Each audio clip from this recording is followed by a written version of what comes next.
Question को read करते हैं। If A curve y is equal to yx passes through the point 1, pi by 2 and satisfies the differential equation। Differential equation दी हुई है ना,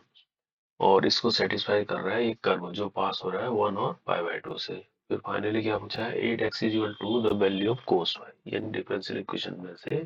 कोस y की वैल्यू अपने को फाइंड आउट करनी है। तो डिफरेंशियल इक्वेशन को लिख लेते हैं। इस तरह की इक्वेशन है ये, 7x to the power 4 cot of y minus ex cosec y, ये है ना, और dx upon dy is equal to x to the power 5, इस तरह से है ना। तो देखो कोस वाई की वैल्यू फाइनली अपने को पता करनी है। तो यहाँ से देखो पहले तो इसको थोड़ा सा इसको वैसे कर लेते हैं, यानी d x upon d y ना, इसको राइट साइड में ले ला देते हैं। क्या आ जाएगा, ये d y upon d x को हम ऐसे लिख सकते हैं, एक्स की पावर 4 इधर आ जाएगा, यानी इसके साथ चला जाएगा 7, जब इसके साथ जाएगा तो 7 एक्स की पावर 4 कोट वाई है ना, ये अभी x की पावर 5 चला जाएगा, यहाँ ex अपॉन एक्स की पावर 5 और ये कोसक y हो जाएगा। ऐसा तो लिख सकते हैं इसको। अब हमें कोस y की वैल्यू लानी है, इसको कोस और साइन में कन्वर्ट करके इससे दो फायदे होंगे। एक तो ये तो पावर हो जाएगी क्या, 7 कोस y हो जाएगा, नीचे साइन y आ जाएगा, और ये 5 जो है एक x बचेगा यहाँ पर, ये साइन y हो जाएगा। ठीक है, यहाँ पर ex पावर तो ये रहेगी, और यहाँ पर 1 अपॉन साइन y हो जाएगा, ये हो जाएगा dy बाई डी एक्स। तो एक काम हो सकते हैं, साइन वाई एलसीएम हो गया तो इधर ले लो, तो sine y dy by d x, ये हो जाएगा 7 बाई एक्स कोस वाई, यहाँ पर बचा खाली माइनस ई एक्स अपॉन एक्स की पावर 5। अब देखो हम किस तरह की चीज करना चाहते हैं इसको, है ना, हम इसको लाना चाहते हैं लीनियर डिफरेंशियल इक्वेशन, है ना। लीनियर डिफरेंशियल इक्वेशन किस तरह की होती है, डी होती है वो इस तरह की फॉर्म में होती है, d y by d x plus p y is equal to q, जहाँ पर पी और क्यू या तो एक्स के फंक्शन है ना। तो इस फॉर्म में अगर हम लिया है इसको, लेकिन यहाँ पर क्या है, साइन और कोस इसमें दिए हुए हैं, तो इनको किस तरह से सोल्व करेंगे। देखो यहाँ पर एक ट्रिक अपनानी पड़ेगी। अगर हम कोस वाई को टी मान लेते हैं लेट, तो इससे क्या होगा, ये minus sine y d y हो जाएगा जब डिफ्रेंशिएट करेंगे तो, और ये डी टी आ जाएगा, यानी साइन वाई और डी वाई,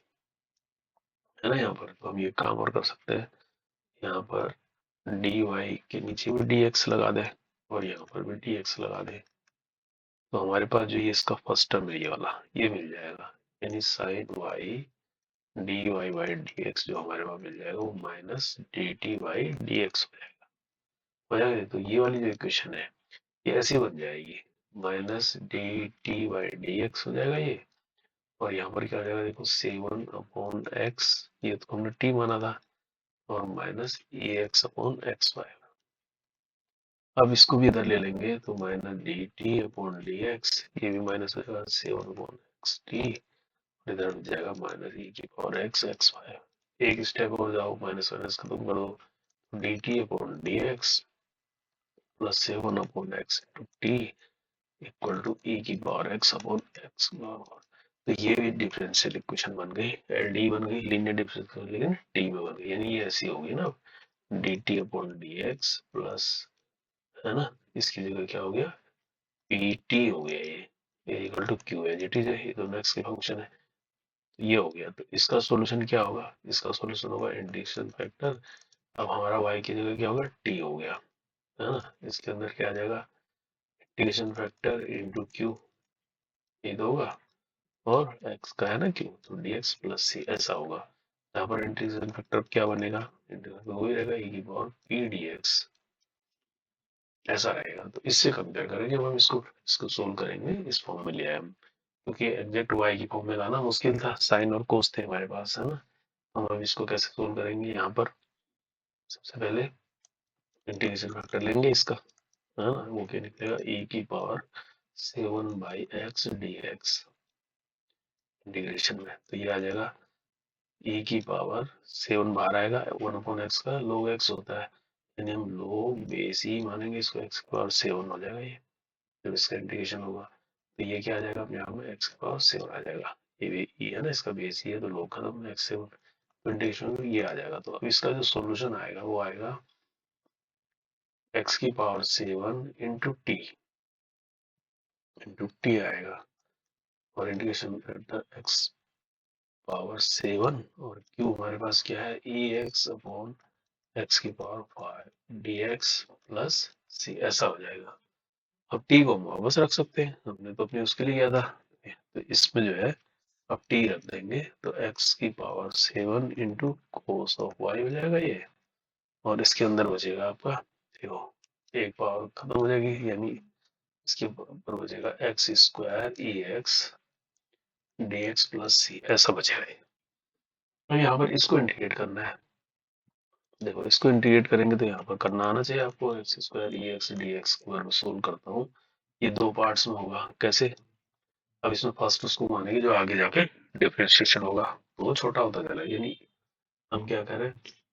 एक्स स्क्वायर को फर्स्ट पार्ट मान लेते हैं, यानी फर्स्ट टर्म मान लेते हैं, तो ई एक्स डी एक्स आएगा ना, माइनस अब d y d x of x square होगा, है ना, और integration of e x d x, ऐसे तो होगा ये। तो समझ गए इसको, दो पार्ट्स में इसको माना, तो ऐसे कर लिया इसको। इससे क्या फायदा होगा, इसका इंटीग्रेशन तो ये एक्स ही होता है, इसके अंदर क्या आ जाएगा 2, और एक्स स्क्वायर का 2x हो जाएगा, तो एक्स ही हो गया, और इसका ये एक्स ही हो गया, और बाहर से फिर ये पूरा dx रहा होगा ना, फिर dx हो गया ये। अब देखो दोबारा से करोगे एक्स इसको, फिर उसी तरह से कर लो इसको, फिर उसी तरह से कर लो, इसमें क्या करेंगे हम, एक्स को फर्स्ट टर्म मान लेंगे, integration of e x d x कर लेंगे, माइनस करेंगे जब इसके अंदर, तो d y d x of, अब एक्स का करेंगे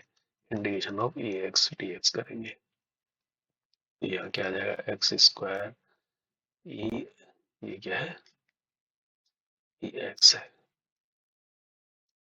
-2, अब इसके अंदर क्या बचा, देखो एक्स ई एक्स बचा,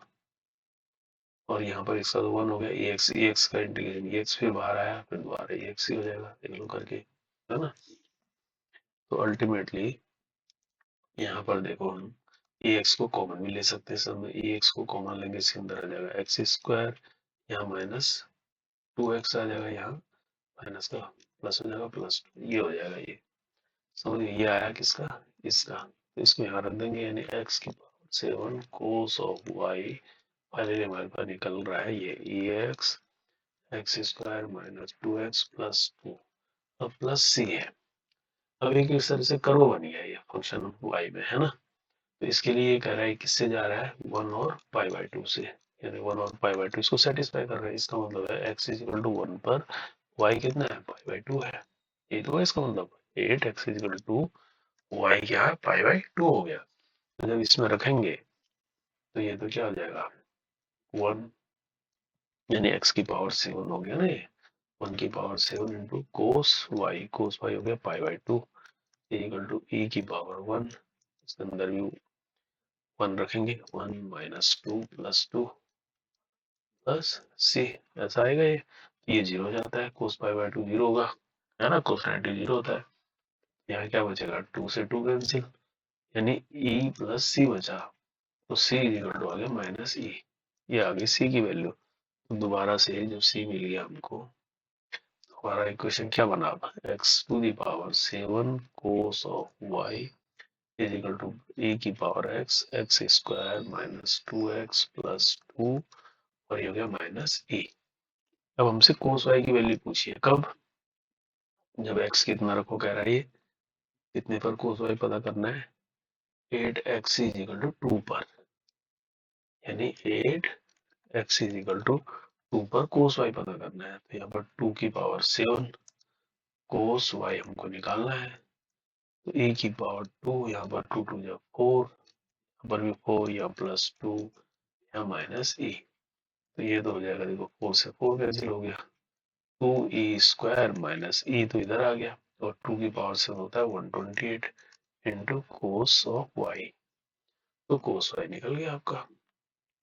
तो कोस वाई क्या निकल रहा है, 2e² - e अपॉन 128, ये इसका आंसर है। तो समझ गए होंगे आप, स्टेप टू स्टेप देख लो इसको, है ना। बस यहाँ पर यही था कि किस तरह से इसको एलडी बनाएंगे, लीनियर डिफरेंशियल इक्वेशन बनाएंगे, तो टी में कन्वर्ट कर लिया हमने। तो आंसर क्या हो गया इसका, सी राइट आंसर है। Okay, thank you.